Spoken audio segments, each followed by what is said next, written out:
ओम आत्मीय भक्तजनों सप्रेम जय श्री हरि ओम ऐम ओम जय मां सरस्वती। एक पंडित जी थे, भगवान श्री हरि कृष्ण के बड़े ही अनन्य उपासक।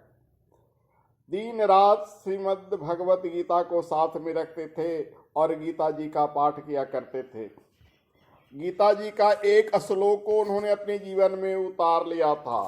गीता जी के 18वें अध्याय के 54वां श्लोक में लिखा है, ब्रह्मभूत प्रसन्न आत्मा न सोचति न कांक्षति समः सर्वेषु भूतेषु मद्भक्ति लभते पराम।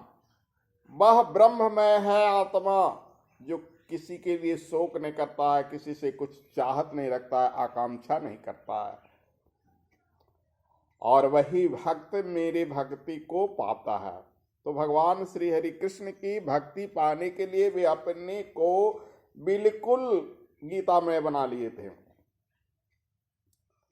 दिन रात पूजा पाठ में लगे रहना, किसी के यहाँ जजमान के यहाँ नहीं जाना, कोई पूजा पाठ नहीं कराना, सिर्फ कृष्ण भगवान की भजन करना, गीता जी का पाठ करना। 4 भाई थे पंडित जी। कालांतर में उनके भाइयों ने उनकी अकर्मण्यता को देखते हुए उन्हें जुदा कर दिया। बोला ये कुछ काम तो करता नहीं है, हम सब लोग कमा के लाते हैं और बैठल बैठल खाता है, दिन रात घंटी डुलाता है, पूजा करता है, इसलिए अच्छा है इसको अलग कर दो, हो सवास आ जाएगा तब अपने कुछ काम करेगा।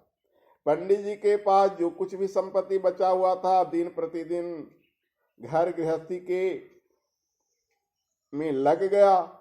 पंडित जी को 2-4 बाल बच्चे भी थे। पंडित जी के घर में कुछ भी नहीं बचा। कुछ दिनों से हड़िया उपास हो गया, यानी घर में खाना नहीं पका, और दिन रात पंडित जी गीता जी का पाठ करते। पढ़ियान जी जो थी ना, पंडितायन जी ताना बाना देते कि क्यों ने तुम्हारे कृष्ण यह ला दिए, तुम्हारे कृष्ण वो ला दिए, बड़ा कहते हो गीता के पाठ करने वाले, कृष्ण की भक्ति करने वाले। सुन सुनकर पंडित जी का कान पक गया। पंडित जी कहे कि अब ऐसे काम नहीं चलेगा, जाकर भिक्षा मांगो, जजमान के यहाँ कुछ करो तबे भोजन चलेगा। अरे अपने लिए तो तुम कुछ नहीं करते हो, कम से कम बाल बच्चा के लिए तो कुछ करो। पंडित जी ने उस दिन पूजा की कोठरी में जाकर उस श्लोक को, जो दीपक वाला कालिमा होता है ना, कालिख, उससे उस श्लोक को ऐसे रंग दिया, पोत दिया। बोला लगता है इसमें छेपक होगा, भगवान की वाणी कभी गलत हो ही न सकती है। यह ब्रह्मभूता प्रसन्नात्मा न सोचती न कांक्षति, किसी ने अपने मन से लिख दिया होगा। और पंडित जी चल दिए मांगने के लिए। गए, पंडित जी को एक पेड़ के नीचे नींद आ गई, सो गए। शाम आए, पंडितायन जी ने फिर ताना वाना देना शुरू कर दिया, कुछ भी मांग कर नहीं लाया, बच्चे भूखे मरेंगे, पाप लगेगा, यह लगेगा वह लगेगा। पंडित आयन जी को समझाया बुझाया कि चलो दूसरे दिन जाएंगे। दूसरे दिन भी जाकर पंडित जी उसी पीपल वृक्ष के नीचे सो गए। कभी कोई किसी से मांगा ही नहीं था, उनको कैसे मांगा जाए ये आ ही नहीं रहा था, हिम्मत नहीं हो रही थी। और ब्रह्मभूता प्रसन्नात्मा न सोचती न कांक्षति पर विचार कर रहे थे कि भगवान की वाणी को मैंने आज मिटा दिया, क्या भगवान की वाणी थी या छेपक था। इधर की घटना सुनिए, उधर पंडित जी सो रहे, गीता के उस श्लोक पर विचार कर रहे थे। इधर एक सांवला सा नौजवान 20-25 साल के उम्र का, सांवले घोड़े पर, सोने की परात में 56 प्रकार का व्यंजन, साथ में एक झोले में हीरे मोती सोने चांदी लेकर आया और पंडितायन जी को देते हुए बोला, ये पंडित जी के पहले दिन की सीधा पानी है जजमान के यहाँ से, इसलिए पंडितायन जी आप रख लो।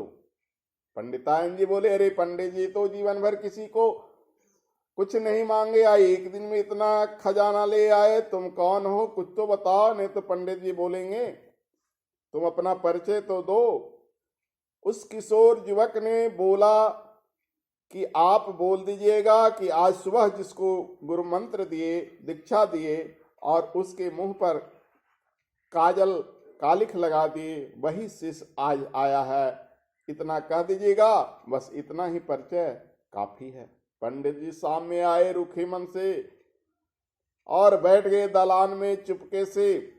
चौकी के किनारे अपना गुदड़ी ओढ़कर सो गए। पंडितायन जी निकले हंसते हुए बिलखते हुए कि आज तो आपने बड़ा खजाना मार लिया, कौन बड़ा सेठ को चेला बनाया जो इतना घर भर दिया। पंडित जी बोले क्यों ताना मारते हो, रोज तुम्हारा, आज भी मैं नहीं गया, आज भी पीपल के वृक्ष के नीचे सो गया। पंडितायन जी ने सारा हाल कह सुनाया, कहा वही भक्त आया, वही शिष्य आया जिसके मुंह पर आपने कालिक पोत दिया था सुबह, बताया कि इसी तरह से उन्होंने दीक्षा दी। पंडित जी रोते रोते, हा श्याम हा कृष्ण, तुम्हारे मुंह पर मैंने कालिक पोत दिया, तुम्हारी वाणी पर मुझे विश्वास नहीं हुआ, कृष्ण मैं अधम हूँ, मैं अभागा हूँ, कहते हुए रोते चिल्लाते हुए घर से निकल गए भगवान श्री कृष्ण की खोज में। हे कृष्ण हे कृष्ण, हे नाथ हे माधव, हे गोविंद, रटते रटते चले गए। हरिओम तत्सत।